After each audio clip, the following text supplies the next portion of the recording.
হজরত উমর ফারুক রাদিয়াল্লাহু তাআলা আনহুর কীভাবে ইসলাম গ্রহণ করে আজকের আমরা তুলে ধরব বন্ধুরা। কন্টিনিউ ভিডিওটা দেখতে থাকবে, স্কিপ করে দেখবে না, টেনে টেনে দেখবে না। হজরত উমর ফারুক যে ইসলাম বিরোধিতা ছিলেন এবং ইসলাম কিভাবে গ্রহণ করলেন, চলো পরের এপিসোডটা দেখে নেওয়া যাক।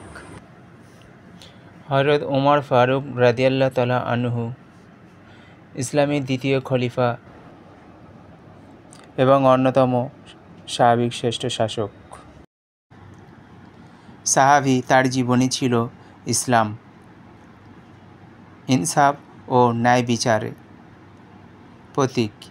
আজ তার জীবনী কিছু ঘটনা তুলে ধরব বন্ধুরা।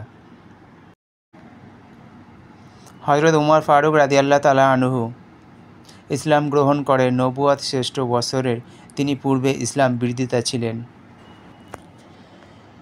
কিন্তু একদিন কুরআন তেলাওয়াত শুনে হৃদয় পরিবর্তন হয় এবং তিনি মুসলমান হন। তার ইসলাম গ্রহণ ও ইসলামের শক্তিকে দ্বিগুণ করে তোলে।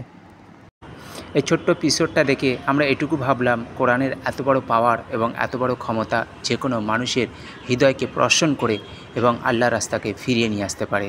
আল্লাহ আমাদের শোনা এবং বোঝার মধ্যে বেশি তৌফিক দান করুন, আমিন।